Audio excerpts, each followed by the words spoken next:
Hello everyone, this is एकांश और आज की इस वीडियो में हम बात करने वाले हैं साइंस के लास्ट चैप्टर की, दैट इज आर एनवायरनमेंट। सो इस वीडियो में हम इस चैप्टर को वन शॉट में कवर करने वाले हैं। So without wasting time, let's get started.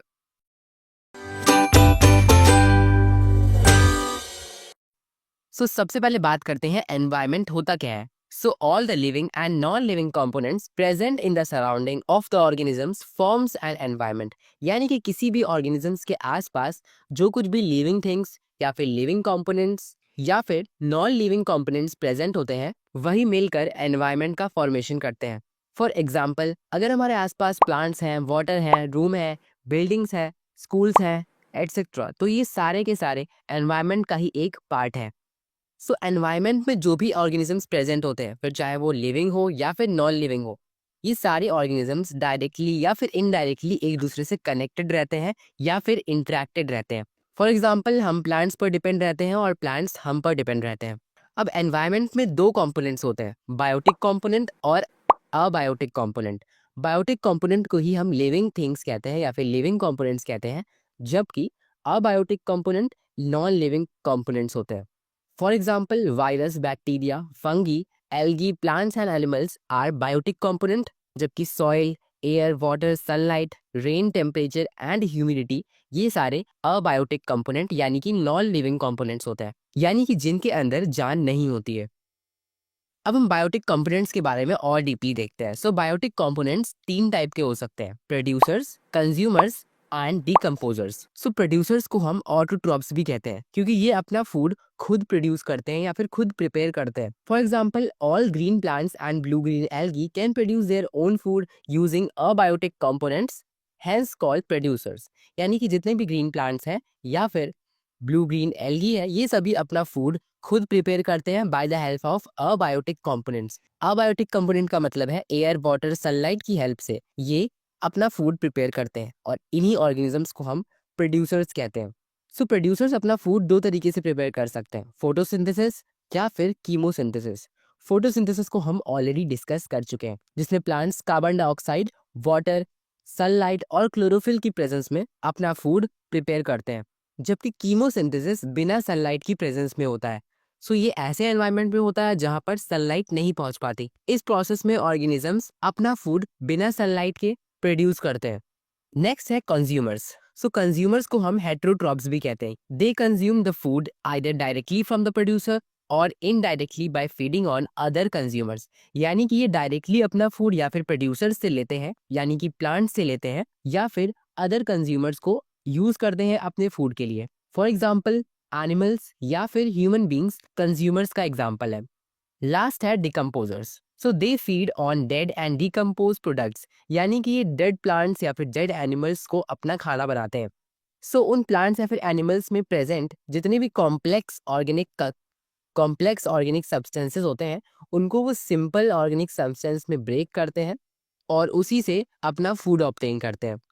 सो ये बहुत ही इंपॉर्टेंट होते हैं, क्योंकि ये एनवायरनमेंट को क्लीन रखने में हेल्प करते हैं और मटेरियल्स की रिसाइकलिंग में भी हेल्प करते हैं। फॉर एग्जांपल, बैक्टीरिया या फिर फंगी। सो डिकम्पोजर्स मेनली डेड मैटर को तोड़कर न्यूट्रिएंट्स को सॉइल में वापस से मिला देते हैं, जिससे एक तरीके से मटेरियल की रिसाइकलिंग हो जाती है और सॉइल भी फर्टाइल हो जाती है। अब बात करते हैं कंज्यूमर्स कितने टाइप के होते हैं। सो कंज्यूमर्स बेसिकली तीन टाइप के हो सकते हैं, हर्बीवोरस, कार्निवोरस या फिर ओमनीवोरस।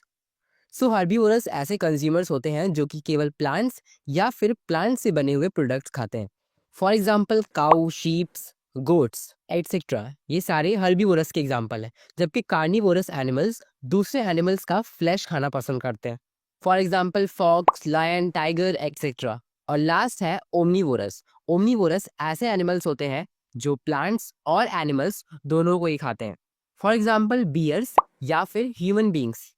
इन सब के अलावा कंज्यूमर्स का एक और टाइप हो सकता है जिसे हम पैरासाइट कहते हैं। पैरासाइट होस्ट की बॉडी में रहता है और बॉडी से ही अपना फूड कंज्यूम करता रहता है। For example, lice, mosquitoes etcetera.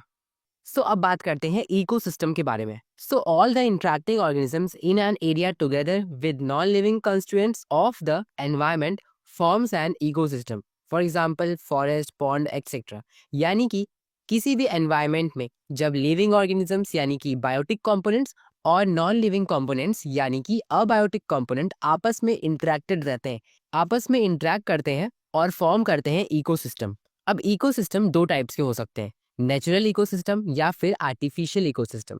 Natural ecosystem अपने आप नेचर के थ्रू बने होते हैं, for example forest, lake, ocean. जबकि artificial ecosystem man made ecosystems होते हैं जिन्हें ह्यूमंस ने डेवलप किया है, फॉर एग्जाम्पल क्रॉप की fields, aquarium, gardens, zoo, etcetera.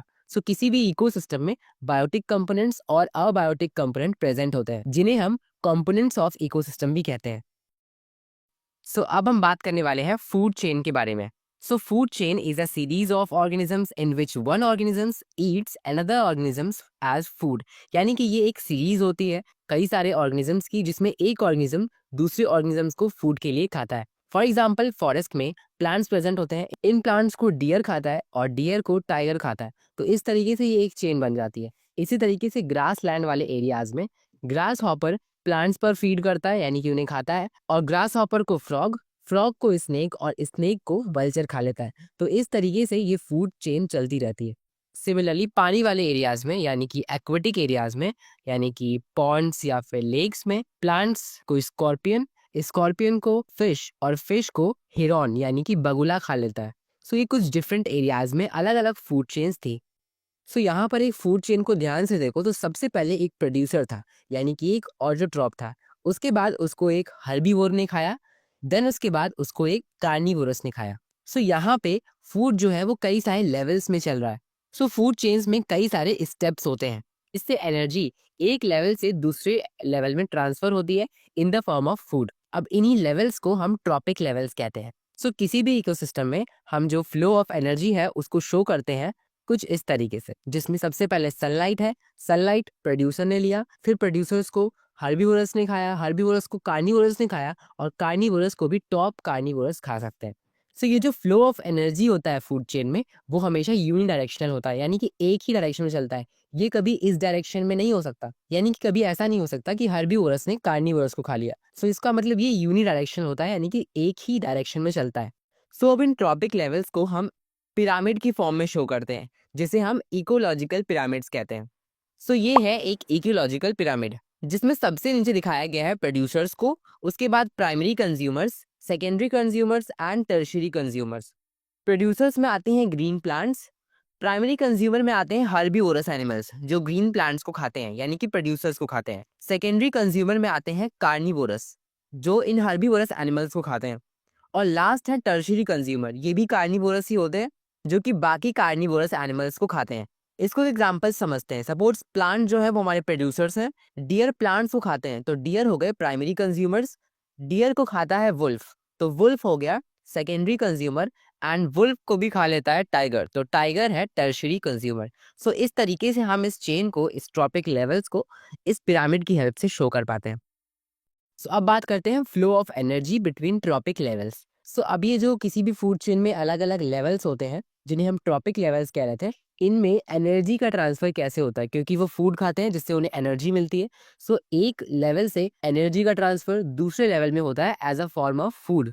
So based on law of conservation of energy, energy transfers as food from the trophic level to another in one direction. यानी कि law of conservation के हिसाब से जो energy होती है वो एक फॉर्म से दूसरे फॉर्म में ट्रांसफर हो सकती है। इसी तरीके से यहाँ पर भी जो एनर्जी है वो फूड की फॉर्म में एक ट्रॉपिक लेवल से दूसरे ट्रॉपिक लेवल में यानी कि एक ऑर्गेनिज्म से दूसरे ऑर्गेनिज्म में ट्रांसफर होती है, वो भी केवल एक डायरेक्शन में। Now the flow of energy can be represented by food chain, food web या फिर पिरामिड्स। अब ये फ्लो ऑफ एनर्जी को हम रिप्रेजेंट कर पाते हैं by the help of food chain, food webs या फिर पिरामिड्स की हेल्प से। सो इसकी खास बात यह है कि जो ग्रीन प्लांट्स होते हैं उनके ऊपर जितना भी सनलाइट पड़ता है जिसे हम सोलर एनर्जी कह रहे हैं, उसका केवल 1% ही वो यूज कर पाते हैं और उससे फूड ऑब्टेन कर पाते हैं। नाउ फूड चेन में एक लॉ और फॉलो होता है जिसे हम कहते हैं 10% law of transfer of energy. यानी कि जब भी कोई ऑर्गेनिज्म दूसरे ऑर्गेनिज्म को खाता है तो उस केस में जो एनर्जी का ट्रांसफर होता है वो केवल 10% ही हो पाता है। सपोज अगर प्रोड्यूसर्स के पास 100 जूल एनर्जी थी तो वो अगले वाले में केवल 10 जूल ही ट्रांसफर हो पाएगी, उसके अगले वाले में 1 जूल और उसके अगले वाले लेवल में 0.1 जूल एनर्जी ही ट्रांसफर होगी। यानी कि हर लेवल में केवल 10% एनर्जी ही ट्रांसफर होती है। बाकी की जो एनर्जी होती है उसका यूज होता है in the other life process, जैसे कि digestion, running, eating, reproduction etcetera. यानी कि 90% जो है वो अदर लाइफ प्रोसेस में यूज होता है।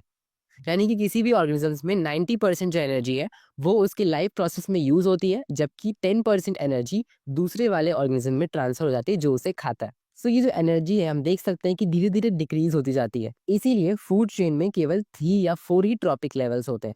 अब बात करते हैं बायोलॉजिकल मैग्निफिकेशन के बारे में। So the concentration of harmful chemicals increases with every next trophic level in a food chain. This is called biological magnification.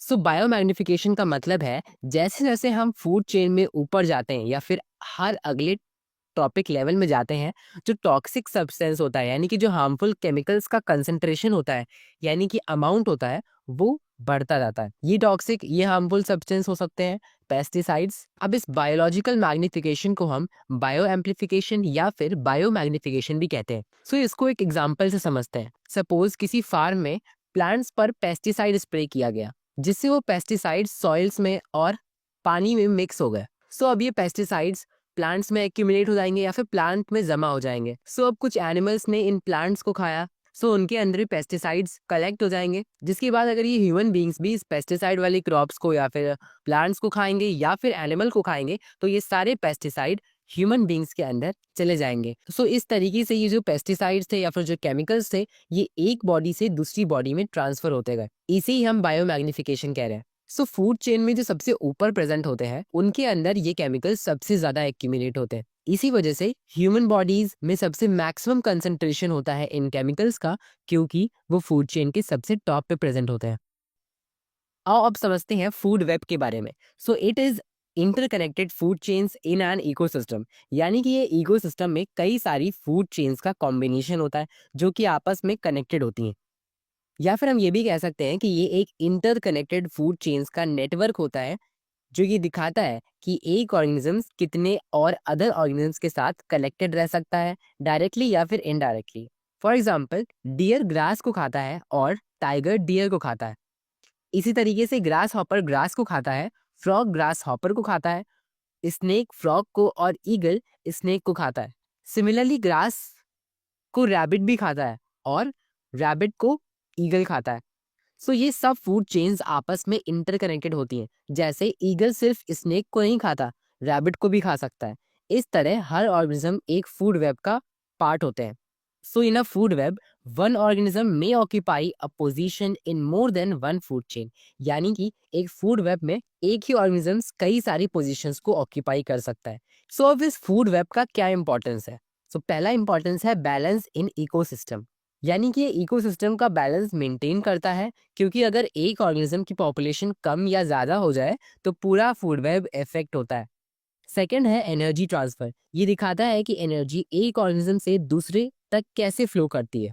और थर्ड है इंटरडिपेंडेंस। यानी कि हर ऑर्गेनिजम्स एक दूसरे ऑर्गेनिज्म पे डायरेक्टली या फिर इनडायरेक्टली डिपेंड तो रहता ही है। नाउ बात करते हैं ओजोन लेयर के बारे में। सो ओजोन जो है वो एक मॉलिक्यूल होता है ऑक्सीजन का, जिसमें टोटल 3 एटम्स प्रेजेंट होते हैं। Ozone, O3, is a molecule formed by 3 atoms of oxygen and is deadly poisonous gas। यानी कि ये बहुत ही poisonous gas भी होती है। Now, ozone layer is a protective blanket around the earth which absorb the most of the harmful UV radiations, यानी कि ultraviolet radiation of the sun, thus protecting living beings from many health hazards such as skin cancer, cataract या फिर destruction of plants। यानी कि ये ozone layer अर्थ के ऊपर एक ब्लैंकेट की तरह बिछी हुई है, यानी कि प्रोटेक्टिव लेयर बनी हुई है। सन से आने वाली हार्मफुल रेडिएशंस यानी कि यूवी रेडिएशंस को एब्जॉर्ब कर लेती है और अर्थ पर प्रेजेंट बाकी लिविंग ऑर्गेनिजम्स को प्रोटेक्ट करती है from many diseases such as skin cancer, cataract जो कि आईज में हो जाता है, और साथ ही साथ प्लांट्स को भी प्रोटेक्ट करती है। अब सवाल ये उठता है कि ये ओजोन मॉलिक्यूल बनता कैसे है? तो फॉर्मेशन ऑफ ओजोन मॉलिक्यूल। सो पहला पॉइंट है कि जब high energy UV radiation oxygen molecules पर पड़ती हैं, क्योंकि ऑक्सीजन मॉलिक्यूल का फॉर्मूला होता है O2, तो ये O2 दो पार्ट्स में ब्रेक हो जाता है, ऑक्सीजन का एक एटम और दूसरा ऑक्सीजन का एटम। देन उसके बाद ये एक ऑक्सीजन का एटम दूसरे ऑक्सीजन के मॉलिक्यूल के साथ कंबाइन होकर O3 मॉलिक्यूल यानी कि ओजोन का मॉलिक्यूल फॉर्म करता है, और ऐसे ही कई सारे ओजोन के मॉलिक्यूल ओजोन लेयर बना लेते हैं। लेकिन टाइम के साथ ये देखा गया है कि ओजोन की जो लेयर है वो कहीं ना कहीं कम होती जा रही है, जिसे हम डिप्लीशन ऑफ ओजोन लेयर कहते हैं। Ozone layer depletion is directly meant to decreasing amount of this protective layer in the atmosphere. Ozone layer depletion का सिंपली यही मीनिंग है कि जो प्रोटेक्टिव लेयर बनी हुई है इसके एटमॉस्फेयर में, ये कहीं ना कहीं डिक्रीज होती जा रही है। सो अब इस ओजोन लेयर के डैमेज होने का या फिर डिक्रीज होने का मेन रीजन है excessive use of synthetic chemicals, यानी कि सिंथेटिक केमिकल्स का बहुत ज़्यादा यूज, जैसे कि क्लोरोफ्लोरोकार्बन, जिसे हम CFCs भी कहते हैं, जो कि रेफ्रिजरेटर्स, ACs में, फायर एक्सटिंग्विशर्स में और एरोसोल स्प्रेज में यूज की जाती है। सो ये ओजोन लेयर का जो डिप्लेशन है ये सबसे पहले ऑब्जर्व किया गया था अंटार्कटिका में इन 1985। नाउ अब हम जानने वाले हैं गार्बेज डिस्पोजल के बारे में, यानी कि वेस्ट डिस्पोजल के बारे में। अब जो गार्बेज है या फिर जो वेस्ट है वो दो टाइप का हो सकता है, बायोडिग्रेडेबल वेस्ट या फिर non biodegradable waste. So biodegradable waste को हम डिफाइन कर सकते हैं substances which can decomposed by the action of micro organisms are called biodegradable waste, यानी कि ऐसे सब्सटेंसेस जो माइक्रो ऑर्गेनिजम्स की हेल्प से या फिर डिकम्पोजर्स की हेल्प से डिकम्पोज हो जाते हैं और सॉइल में कंप्लीटली मिक्स हो जाते हैं, उन्हें हम बायोडिग्रेडेबल वेस्ट कहते हैं। फॉर एग्जाम्पल फ्रूट्स हो गए, vegetables, cotton, jute, animals, plants etcetera. जबकि नॉन बायोडिग्रेडेबल वेस्ट को हम डिफाइन कर सकते हैं substance which can not be decomposed by the action of micro organisms are called non biodegradable waste, यानी कि ऐसे सब्सटेंसेस जो किसी भी ऑर्गेनिजम्स की हेल्प से डिकम्पोज नहीं हो पाते, उन्हें हम नॉन बायोडिग्रेडेबल वेस्ट कहते हैं। For example plastics, polythenes, metals, glass etcetera. तो ये जो माइक्रो ऑर्गेनिजम्स होते हैं एंजाइम्स बनाते हैं, यानी कि कुछ केमिकल्स बनाते हैं जो इन मटेरियल्स को इजीली डिकम्पोज होने में हेल्प करते हैं। लेकिन ये जो एंजाइम्स होते हैं ये काफ़ी स्पेसिफिक होते हैं, यानी कि ये कुछ ही चीज़ों को डिकम्पोज कर पाते हैं, इसलिए ये नॉन बायोडिग्रेडेबल मटेरियल्स को डिकम्पोज नहीं कर पाते। और इन बायोडिग्रेडेबल वेस्ट की वजह से इकोसिस्टम को कोई भी हार्म नहीं होता है, जबकि नॉन बायोडिग्रेडेबल वेस्ट इकोसिस्टम को हार्म कर सकते हैं क्योंकि ये पॉल्यूशन क्रिएट करते हैं। नाउ अब बात करते हैं management of garbage that we produce, यानी कि जो कुछ भी गार्बेज प्रोड्यूस होता है उसे मैनेज कैसे करना चाहिए। सो सबसे पहला तरीका है बायोगैस प्लांट, यानी कि बायोडिग्रेडेबल वेस्ट को हम इस बायोगैस प्लांट में यूज कर सकते हैं, जिसकी हेल्प से बायोगैस और मैन्योर्स प्रोड्यूस होती हैं। बायोगैस कौन कौन सी हो सकती हैं? मीथेन या फिर कार्बन डाइऑक्साइड। सो इस बायोगैस में हम ऑर्गेनिक वेस्ट का इस्तेमाल करते हैं, यानी कि काउडंग का इस्तेमाल करते हैं या फिर प्लांट्स का इस्तेमाल कर सकते हैं या फिर किचन वेस्ट का भी इस्तेमाल करते हैं।